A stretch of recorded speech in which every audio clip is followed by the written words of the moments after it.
So about 15 years ago is really whenever I started to notice that I was having issues with eating, with discomfort, and it really peaked while I was in college. I gained, I think, probably 30 to 35 pounds my freshman year. I thought that was just part of the normal, everyday freshman 15 that we hear about when we go from high school to college.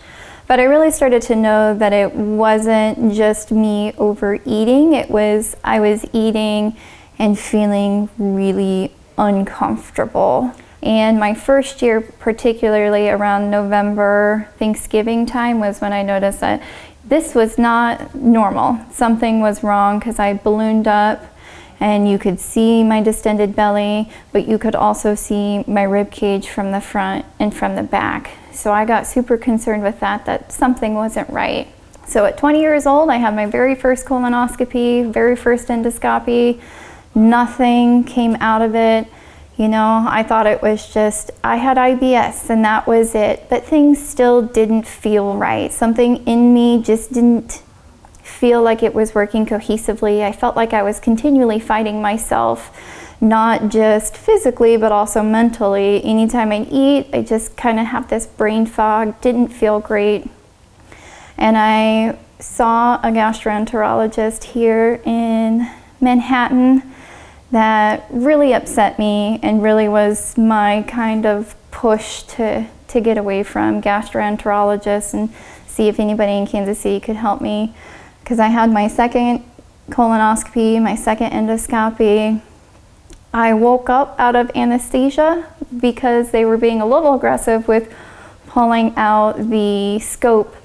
And the doctor told me that I was wasting his time, that the tests were inconclusive. They didn't see anything, but they would let me know if it was something more than IBS. And I lost it. I've never been so angry at a doctor who pushed me so hard to get these tests done, only to tell me while I was still waking up from anesthesia that I was wasting his time.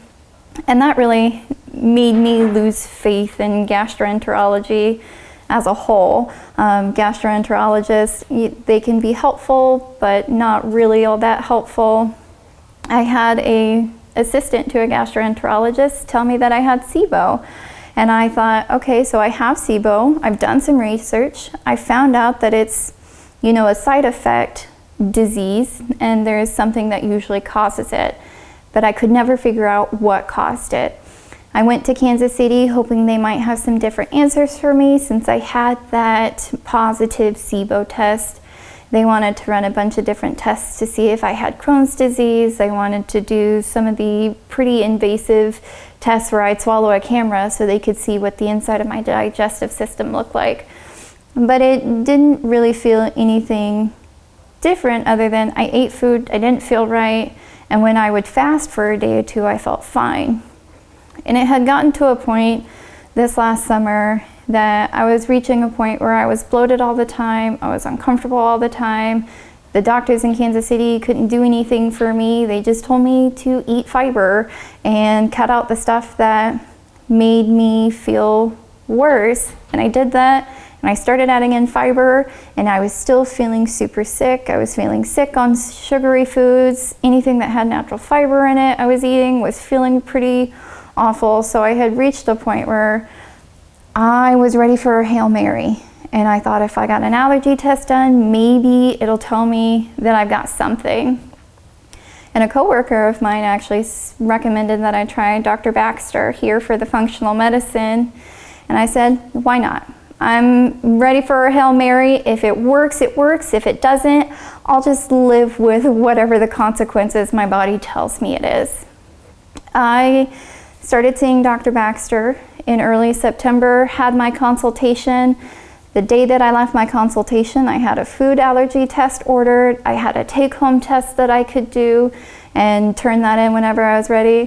3 weeks from the day that I met So 3 weeks from when I had my consultation with Dr. Baxter, he called and said, I know what's wrong with you. And there's a lot of things wrong with you, but we can fix you. And I can't tell you how long I've waited for somebody to tell me they know what's wrong with me. And it was a huge relief off my shoulders. I immediately started crying after I got off the phone with him. I called my mom, I called my sister, I called my boyfriend. I was calling everybody that I could think of to say, somebody finally found out what's wrong with me and we can fix me, and I'm not crazy and I'm not wrong. I knew there was something wrong with me.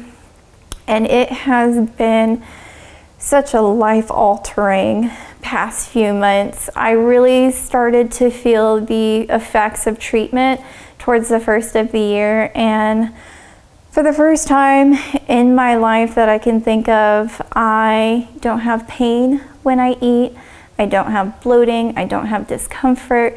It kind of feels like this is what a normal person is supposed to feel like, and it feels amazing.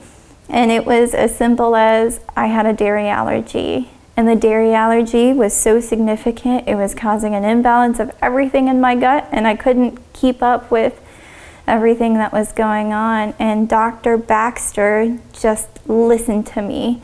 Didn't tell me that it was all in my head or that I was wasting his time. He really listened, did the tests that were going to find out what was wrong, and if they didn't do anything, then he had a very specific next step. But it wound up being that we were able to figure out everything that was wrong with me.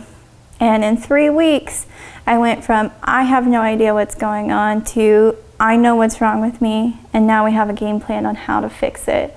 And I wish I would have done this 10 years ago. And now all my clothes fit again. I feel great. I have a lot of energy. I don't feel as though I'm fighting myself anymore. And I really thank Dr. Baxter for listening to me and doing the steps necessary to get me healthy. And I'd highly recommend functional medicine to anybody who has questions or concerns that maybe they're not being heard. Give it a shot.